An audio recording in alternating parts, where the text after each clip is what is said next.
খালেদা পুত্র তারেক রহমান বাংলাদেশে সম্ভবত 25শে ডিসেম্বর আসবেন।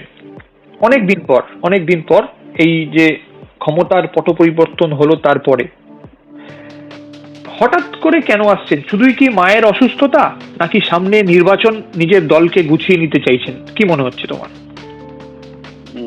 দেখো দেবময়, প্রথমে এটা বলে দেওয়া ভালো যে তারেক রহমান নির্বাসনের একটা আওয়ামী লীগের শাসন মানে ক্ষমতাকালীন, অর্থাৎ শেখ হাসিনার সময়ে তারেক রহমান বিভিন্ন রকম মামলায় জড়িয়ে বা তাকে জড়িয়ে দেওয়া হয়েছিল বলে অভিযোগ, এবং তার মধ্যে গুরুত্বপূর্ণ হচ্ছে শেখ হাসিনাকে গ্রেনেড হামলায় খুনের ষড়যন্ত্র।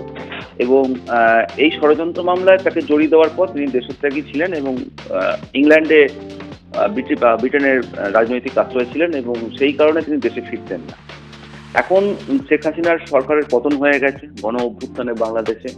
স্বাভাবিকভাবেই বাংলাদেশের রাজনীতিতে আওয়ামী লীগ নিষিদ্ধ ঘোষণা হয়ে যাওয়ার পরে যে রাজনৈতিক শূন্যস্থান তৈরি হয়, তাতে মূল রাজনৈতিক ধারার শক্তি হিসেবে বিএনপি প্রথম সারিতে আছে এবং দ্বিতীয় স্থানে উঠে এসেছে জামাত ইসলামী। এবং তারেক রহমান এই সুযোগে, অর্থাৎ বেগম খালেদা জিয়ার পুত্র তারেক রহমান বাইরে থেকেই দলকে পরিচালনা করছিলেন। তিনি এই মুহূর্তে এই সুযোগটা হাতে নেওয়ার জন্য, এবং নির্বাচন ঘোষণা হয়ে গেছে তারিখটা, ফলে তিনি এই মুহূর্তে দলকে নেতৃত্ব দেওয়ার জন্য বাংলাদেশে ফিরছেন, এটা একদম নিশ্চিতভাবে বলতে পারা যায়।